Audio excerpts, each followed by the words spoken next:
تیسرے شعر میں وہ اپنی کیفیت کو بیان کر رہا ہے، وہ یہ بتانا چاہ رہا ہے کہ جب محبوب کے قدموں میں وہ موجود ہے، محبوب کے پاس وہ اپنا ٹائم سپینڈ کر رہا ہے، تو اس کیفیت کو بتاتا ہے کہ در منزل جانان چه امن عیش چون ہر دم جرس فریاد می دارد کہ بربندید محملها. وہ کہتا ہے مرا مجھ کو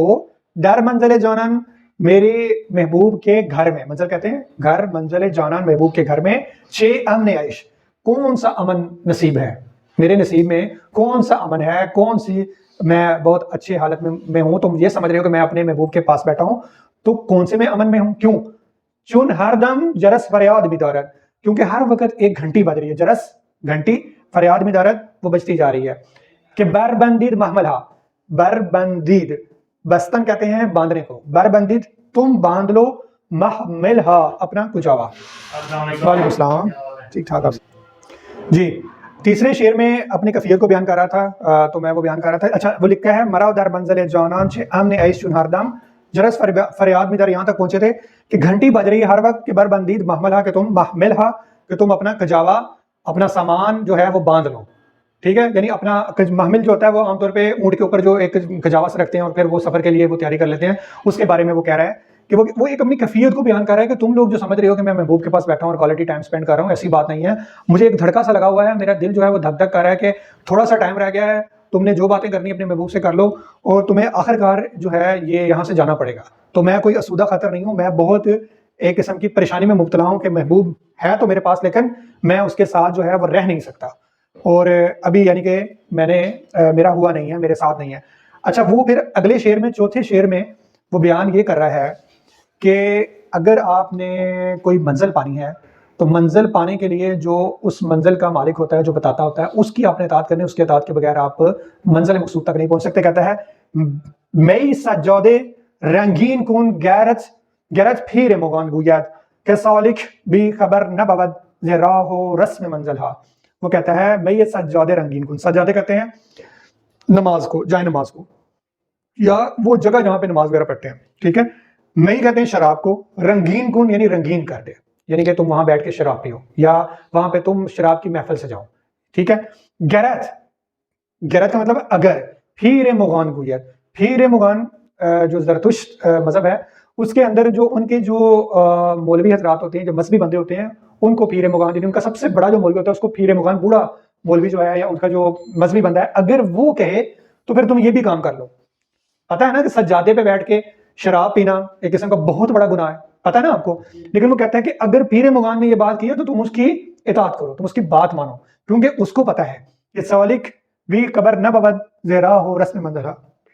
کیونکہ جو سالک ہوتا ہے وہ منزل کو پانے کے درمیان جو رسم ہوتی ہیں، جو راہ ہوتی ہیں، اس سے بے خبر نہیں ہوتا. تو اس میں وہ کہہ رہا ہے کہ اگر آپ منزل مقصود تک پہنچنے جاتے ہو تو جو آپ کا معشوق یا جو آپ کا محبوب کہہ رہا ہے اس کو تم مانو، اس کی اطاعت کرو، اطاعت کے بغیر جو ہے تم منزل مقصود تک نہیں پہنچ سکتے. پانچویں شعر میں وہ اپنا حال بیان کر رہا ہے کہ وہ کس قسم کی پریشانی سے گزر رہا ہے، اور اپنی حالت کو ایسے لوگوں سے بیان کر رہا ہے جو اسودہ خاطر ہیں. کہتا ہے شب تاریک و بی میں موج و گردابی چنین حائل کجا دانن حال ما سبک باران ساحلہ. وہ کہتا ہے شب تاریک اندھیری رات ہے، شب کہتے ہیں رات کو، تاریک اندھیری، وہ بی میں موج و گردابی، اور ڈر بھی ہے کس کا؟ موج کا، اونچی اونچی موجوں کا، وہ گرداب جو بڑی بڑی لہریں ہوتی ہیں گول گول گھوم کے سمندر کے اندر آتی ہیں، اس کی مجھے ڈر ہے. چنین حائل یعنی اس طرح میرے پہ حائل ہوئی ہوں. ایک اپنی کیفیت کو بیان کر رہا ہے کہ میں اس وقت سمندر کے اندر گرا ہوا ہوں، اور مجھے جہاں پہ لہروں کا بھی خطرہ ہے، مجھے گرداب کا بھی خطرہ ہے، اور میں اس میں گرا ہوا ہوں کیونکہ میں عشق میں مبتلا ہوں. کجا دانن حال ما سبک باران ساحلہ، میرا یہ حال یا ہمارا یہ حال، کجا دانن کیسے جان سکتے ہیں، کیسے پہچان سکتے ہیں کون لوگ؟ سبک باران ساحلہ سبک باران، یعنی کہ جو ساحل کے پاس اسودہ خاطر بیٹھے ہوئے ہیں، آرام سے بیٹھے ہوئے ہیں، اور وہ کسی بھی ٹینشن میں نہیں ہے، ڈپریشن میں نہیں ہے، اور وہ لوگ ہماری اس حالت کو، اس کیفیت کو کیسے جان سکتے ہیں؟ تو وہی مراد ہے کہ وہ اپنے ایک جو ہے حالت کو بیان کر رہا ہے کہ وہ اس وقت کتنی مشکلات میں مبتلا ہے عشق کر کے. آگے کہتا ہے ہمیں خورم سے خود خامی به بد نامی کشیدہ خیر نهان کی ماند آن راضی کزو سازند محفل ہا. وہ کہتا ہے اس شعر میں وہ ذرا ریاکار صوفیہ کے بارے میں بیان کرتا ہے کہ جو ہے میں نے ان کو جو ہے نا آشکار کیا ہے، میں نے ان کا راز کو آشکار کیا ہے کہ وہ جس طریقے سے لوگوں کو گمراہ کرتے ہیں۔ میں نے پہلے بھی ایک دو دفعہ بتایا ہے کہ حافظ کا جو زمانہ تھا اس کے اندر جو صوفیہ حضرات تھے وہ ان کے بارے میں حافظ نے بہت تفصیل سے بیان کیا ہوا ہے، اور اپنے آپ کو اس نے رند کہا ہے، اور رند کے بارے میں بھی ایک بہت بڑی ڈسکشن ہوئی تھی کہ رند کون ہوتا ہے اور رند کہنے کی کیا وجہ ہے۔ تو اس جو ساری غزل ہے اس میں بیسیکلی بیان کرنے کا اس کا یہی مقصد ہے کہ وہ اس نے جو شراب پی ہے، جو یہ سارا بیان کر رہا ہے منظر، وہ ان صوفیہ کی جو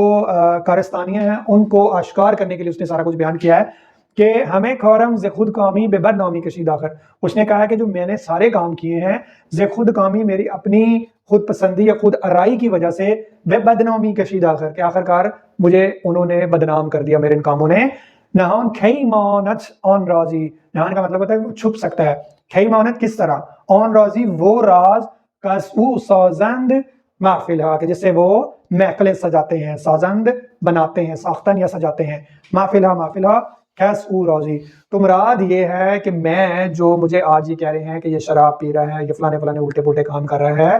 یہ کام میرے پہ جو یہ الزامات لگائے جا رہے ہیں، یہ الزامات صرف اس وجہ سے لگائے جا رہے ہیں کہ میں نے جو ریاکار صوفیہ ہیں جو لوگوں کو، وہ کیا شعر تھا، اون کار دیگر میکنن چون به خلوت میروند اون کار دیگر واعظان کے ان جلوه در محراب و منبر میکنن۔ حافظ کہتا ہے کہ واعظان کے ان جلوه در محراب و منبر میکنن، کہ واعظان جو ہوتے ہیں وہ ممبر اور محراب کے اوپر جو دکھاتے ہیں، جو اپنے آپ کو ظاہر کرتے ہیں، چون بخلوت میروند اون اور دیگر میکنن، کہ وہ جب خلوت میں جاتے ہیں، علیحدگی میں جاتے ہیں تو وہ کوئی اور ہی کارستانیہ یہ کام کرتے ہیں۔ اس کے بارے میں بتا رہا ہے کہ جو میرے بھی یہ سارا الزام لگایا جا رہا ہے کہ شراب پیتا ہے، یہ کرتا ہے، وہ کرتا ہے، یہ میں نے چونکہ ان کا راز کھولا ہے تو راز کھولنے کی سزا مجھے ملی ہے کہ وہ جو ہے میرے پہ جو ہے نا میری اپنی جو حرکتیں ہیں، جو میرے ایک جو کہتے ہیں نا، جس کو کیا کہتے ہیں، میرے اندر ایک برداشت کرنے کی طاقت نہیں ہے، ٹھیک ہے، جو بات سچ ہوتی ہے میں سچ کہتا ہوں، اس وجہ سے میرے پہ الزام لگ رہا ہے۔ تو انہوں لوگوں نے مجھے بدنام کیا ہے کہ میں ایسا ہوں، حالانکہ میں ایسا نہیں ہوں۔ اشارہ و کنایہ میں اس نے اپنی ایک بات بتائی ہے کہ تم نے جو ساری غزل پڑھ لی ہے، تم یہ نہ سمجھ جانا کہ میں شراب پیتا تھا یا میں یہ کام کرتا تھا۔ تو یہ ایک سارا اس نے استعارتاً کلام کیا ہے کہ ان ریاکار صوفیوں کو ظاہر کرنے کے لیے اس نے بتایا ہے کہ وہ لوگ اصل میں ایسا کام کرتے ہیں۔ کہتے ہیں آخری شعر میں کہتا ہے، حضوری گر ہمی خواہی ازو غائب مشو حافظ، حضوری گر ہمی خواہی ازو غائب مشو حافظ، حضوری گر ہمی خواہی، حضوری کا مطلب اگر تم اس کا حضور چاہتے ہو، اگر تم اس کو چاہتے ہو یا اس کے پاس جانا چاہتے ہو، ہمی خواہی یعنی ہمیشہ اگر اس کے پاس رہنا چاہتے ہو، اس کا ساتھ چاہتے ہو، ازو غائب مشو حافظ، اپنے آپ کو مخاطب کر کہتا ہے کہ تم اس سے غائب نہ ہو، اس کے پاس رہو۔ متا ما چل کا من تہوا دعید دنیا باحملھا، متا کا مطلب ہوتا ہے جب، ما چل کا من تہوا، متا تل کا جب تم اس کو مل جاؤ، تل کا یعنی ملاقات کر لو، من تہوا جس کو تم پسند کرتے ہو، جس کو تم پیار کرتے ہو، دعید دنیا باحملھا تم دنیا کو چھوڑ دو، واحملھا اور واحملھا کا مطلب بھی وہی ہے، رہا کن یعنی دنیا کو تم چھوڑ دو، ٹھیک ہے۔